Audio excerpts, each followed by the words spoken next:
тусгаар эх орныхоо батлан хамгаалах үйлсэд хүчин зүтгэж байгаа мөрдөс нэгт дайчин нөхөд болон Монголынхоо нийт ард түмэндээ Монгол цэргийн баярын мэндийг хүргэж эх орны төлөө нэвтрүүлгийн маань баярын тусгай дугаар ийхүү эхэлж байна. Эрхэмлэж яваараа хэмээн машид итгэн эрхчлөө тусгаар тогтнолыг та нарт үлдээв. Маршал Горлогийн чойголсон.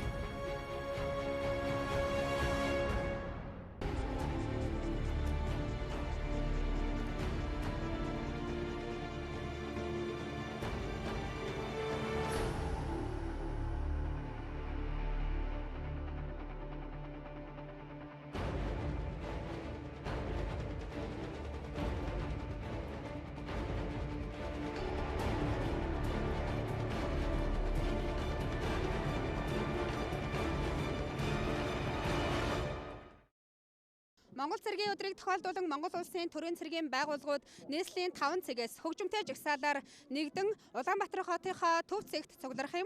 Энэ цэг бол нийслэлийн 104 зам.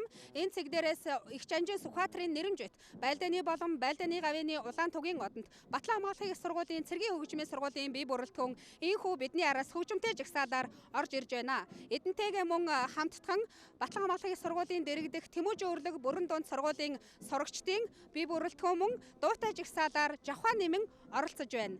Хурандаа мөнх тунгалаг захиралтай цэргийн хөгжмийн бие бүрэлдэхүүн энэ жил 25 жилийнхээ ойтой залгаж байгаа бөгөөд тус сургуулиас Монгол улсын нэртэй хөгжмийн зохиолчд болоод өнөөдөр амжилттай үүргээ гүйцэтгэж байгаа төрийн цэргийн байгууллагын хөгжимчид гарсан байдаг.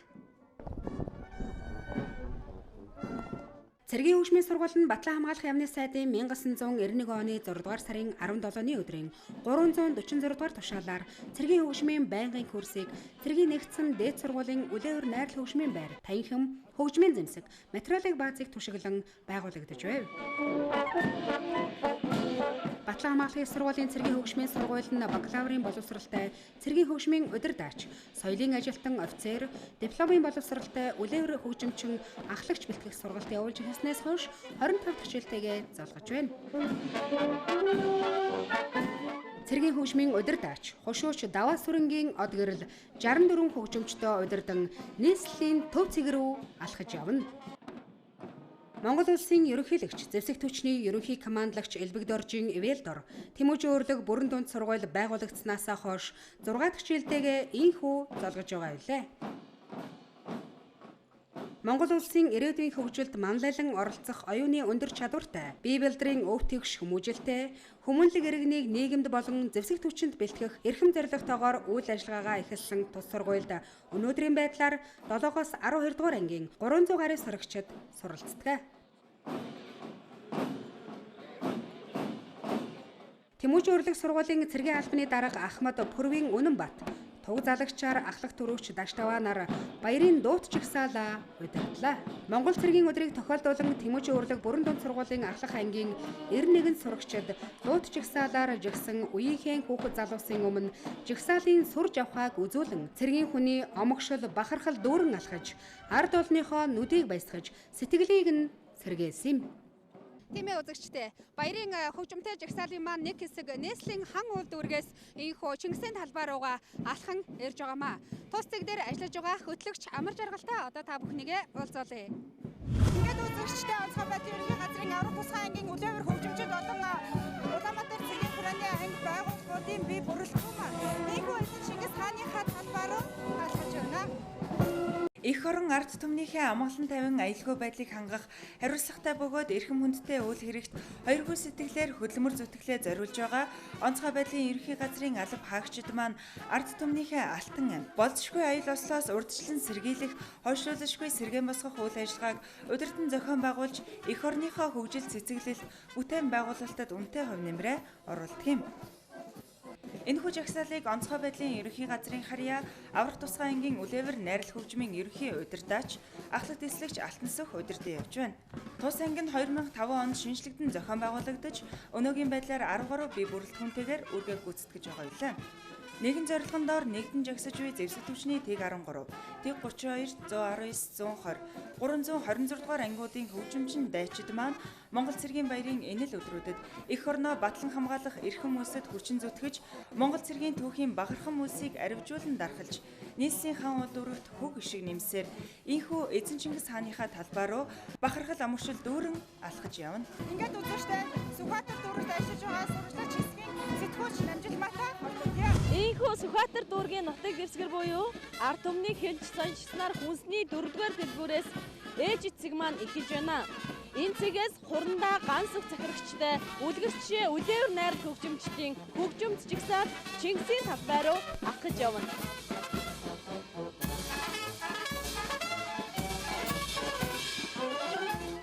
Төрийн ёслол хүндэтгэлийн ажиллагаанд онцгой үүрэг гүйцэтгэж, өөрийн орны нэр хүндийг бусад орнуудад илтгэн нүүр царайнд босоор ирсэн үлгэр жишээ үлээвэр найрал хөгжмийн хамт олон 60 гаруй жилийн түүхийн хуудастай.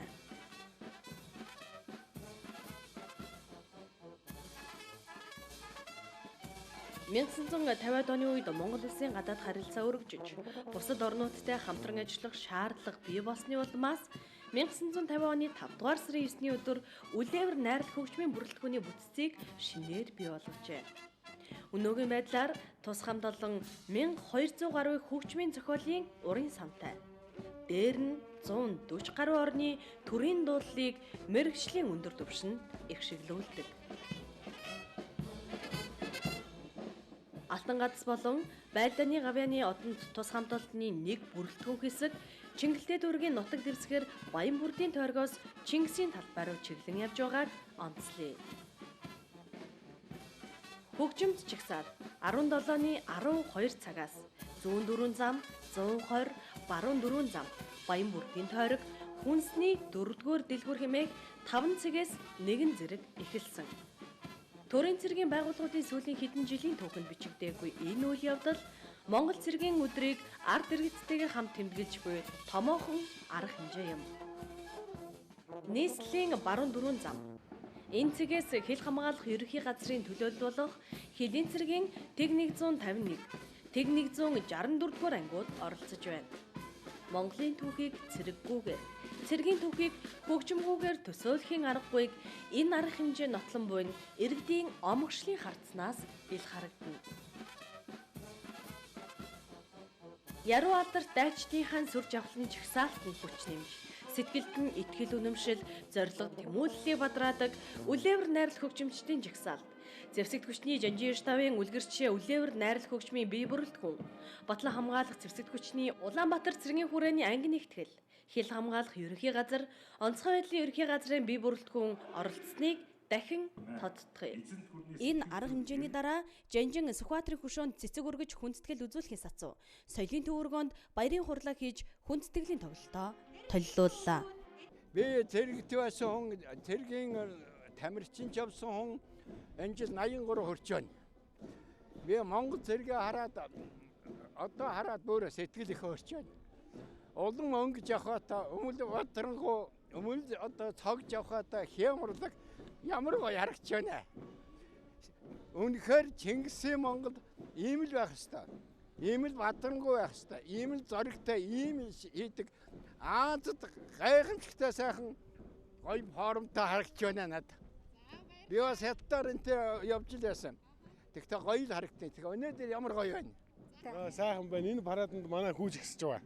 Тэгээ манай хүү энд одоо 4 жил энэ цэргийн сургуульд сурж байгаа 7 дугаар ангиас эхлээд явсан. Тэгээ би бас хүүгээ парадыг хараад баяртай байна. Тэгээд Монголынхон бүх ирчүүдэд цэргийн баярын мэнд хүргэе. Өө их сайхан байна. Үе энэ цэргийн хүмүүст өнөөдөр баярын мэндийг хүргье. Би 87 оны жолоо зүүн баян гарнизоны баг насхан санагдаад өстой сайхан сэтгэл самсаас ихсэрч байна. Монгол улсын баяр хаавуудтай бүх цэргүүд баярын мэнд хүргэе. Энэ Монголын ардын хайрын хүмүүс яваад гэсэн 95 жилийн баярын мэндийг бүх цэргийн албан хаагчтай Монгол ирчүүдтэй баярын мэнд хүргье. Энэ тоглолтод 20 марш тоглогдлоо бүх газрууд. Бид нар бол энэ дагуугаар бас өөрийнхөө энэ анги нэгтгэрүүдийн хөгжимтэй бас энийг өшөө өргөн сайхан тэмдэглэх хэрэгтэй юм байна. Тэгээд саяны энэ арга хэмжээ бол их богино цагт хийсэн мөртлөө хямжилттай байсанд одоо би нийт хөгжимчдөө зэвсэгтүүчнийхээ бүх дайчдад одоо энэ 95 жилийн баярын мэндийг хүргэх хэрэгтэй байна гэж бодож байна. 100 жилийн дайчин уламжлалыг өртөөчлөн авч өнөө бидний залуус авчирсан Ахмад Буурлууд та.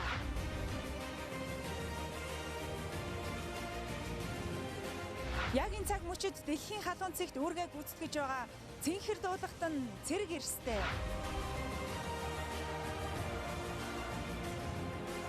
Эх орныхоо өнцөг болон бүртээ үүргээ нэр төртэй гүйцэтгэж байгаа цэрэг дайчдаа болон Монголынхоо нийт ард иргэддээ Монгол цэргийн өдрийн баярын минь хүргэе.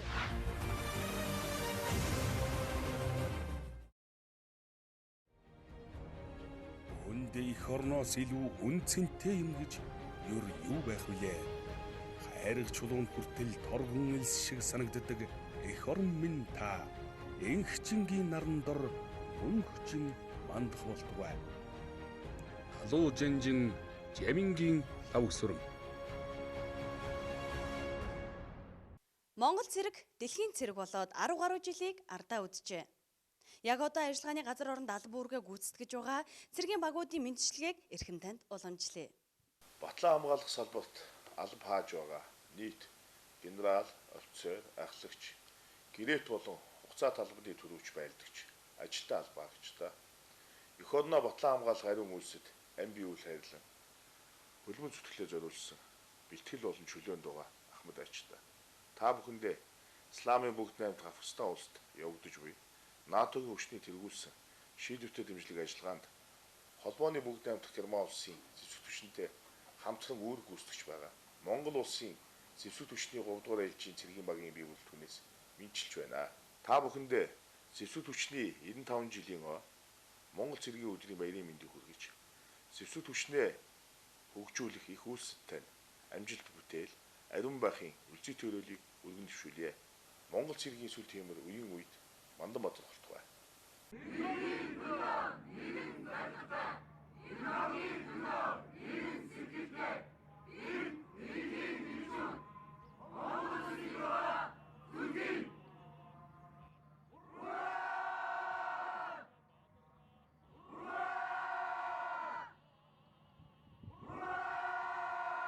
Монгол улсын зэвсэг түвшний нийт генерал, офицер ахлагч, дөрвж байдагч, ажилтан адмын хаагч, чөлөөнд буй Ахмад Ачид хэлийн чандад үүрэг гүйцэтгэж буй бие бүрэлдэхүүндээ Афганистан улсад үүрэг гүйцэтгэж буй НАТОгийн тэргүүлсэн шийдвэртэй дэмжлэг ажиллагаанд Америкийн нэгдсэн улсын зэвсэг түвшинтэй хамтран үүрэг гүйцэтгэж буй Монгол улсын цэргийн багийн 3 дугаар ээлжийн бие бүрэлдэхүүнээс Монгол улсад орчин цагийн зэвсэг түвшин үүсгэн байгуулагдсны 95 жилийн Монгол цэргийн өдрийн баярын мэнд хүргэж, эрүүл энх, ажлын амжилт, сайн сайхан бүхнийг хүсэн ёрой.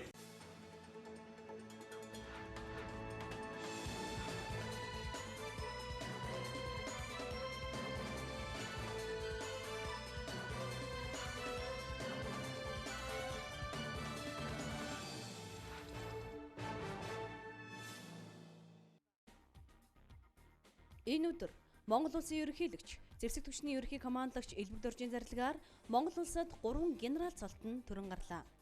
Зэвсэг түвшний Жанжин штабын орлогч дарга Сүхбат Хушууч генерал, Батлан хамгаалах яамны стратеги бодлого төлөвлөлтийн газрын дарга Сайханбаяр, зэвсэг түвшний Жанжин штабын ард талын газрын дарга Эрдэнэ Далаанаар бригадын генерал цол хүртэж, ийн алтан мөрдөснүүдийн игнээг тэлсэн баярт үйл явдлаар Монгол цэргийн өдөр өнөөдөр дохиож байна.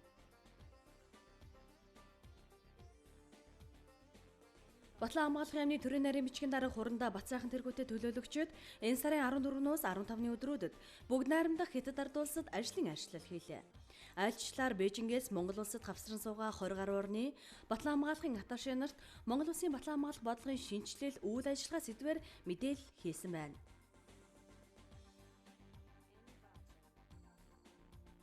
Батлан хамгаалах яам зэвсэг түвшний Жанжин штаб, Монгол цэргийн музей хамтран Монгол цэргийн өдрийн хүрээнд Монгол цэрэг үзэсгэлэнг энэ сарын 14-нд дэлгэлээ.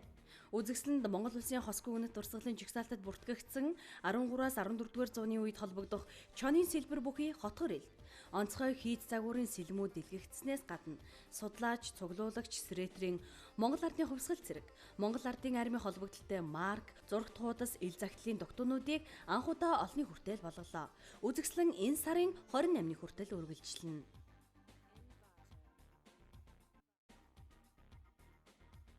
Улсын их хурлаар захиргааны ерөнхий хуулийг баталсантай холбогдуулан үндсэн хуулийн цэцэн гишүүн Монгол Улсын их сургуулийн хууль зүйн сургуулийн багш Ган Зориг Жавцсан дулмнаар Батлан хамгаалахын яамны бие бүрэлдэхүүн болон харьяа нэгжийн удирдлагуудад өнгөрөх 7 хоногт сургалт зохион явууллаа. Сургалтаар тус хуулийн онцлог, ач холбогдлын талаар мэдээлэл өгөхын сацуу, хуулиар төрийн захиргааны байгууллагаас иргэдтэй харилцах суурь харилцааг нэгдсэн стандартад оруулснаар төр иргэн хоёрын хоорондын харилцаанд суурь зохицуулалт бий болж, иргэдийн эрх, хууль ёсны эрх ашиг сонирхол хамгаалагдах боломж бүрджээ. Захиргааны ерөнхий хууль эх 7 дугаар сарын 1-ээс хэрэгжинэ. Зэвсэг түвшний тэргүүний ардын авиастан хамт олон шалгаруулах урлагийн үзлэгт шалгарсан уран бүтээлчдийн яруу алдрын дуулал, урлагийн нэгдсэн тоглолт энэ сарын 14-ний өдөр офицеруудын ордонд боллоо. Зэвсэг түвшний 25 ангийн 170 гаруй бие бүрэлдэхүүнээс авиас чадвар авахалж самбаагаар өрсөлдсөн тус наадамд нэгдсэн дүнгээр зэвсэг түвшний тэг 17 дугаар анги, удаах байруудыг зэвсэг түвшний тэг 32, 310 дугаар ангиуд эзэлсэн байна.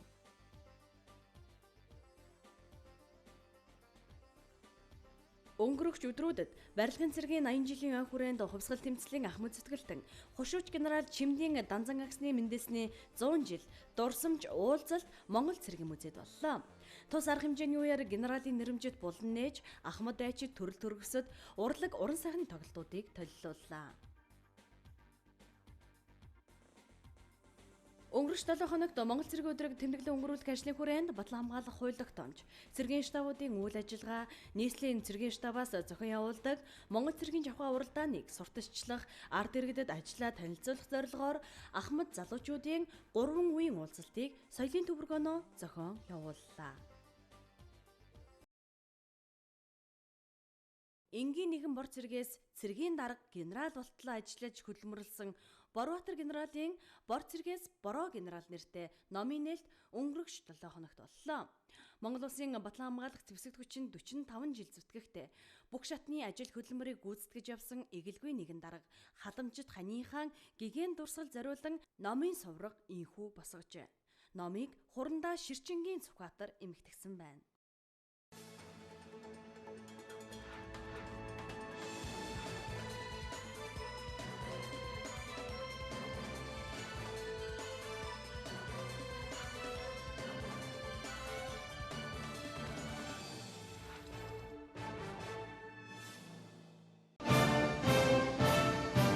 Цагийн уртад бүхийгөөгүй догшин хар сүлдтэй, цадиг түүхэнд мөнхөрсөн дээдсийн язгууртай, үеийн үдиргсэн үнэн чатуу тангарахтай, үнэн сайхан Монголоо амиараа сахисан гавьяатай. Монгол улсын зэвсэг түвшин ордон ардын баатар хөвгүүдтэй Монгол цэргийн өдрийн баярын мэндийг хүргэе.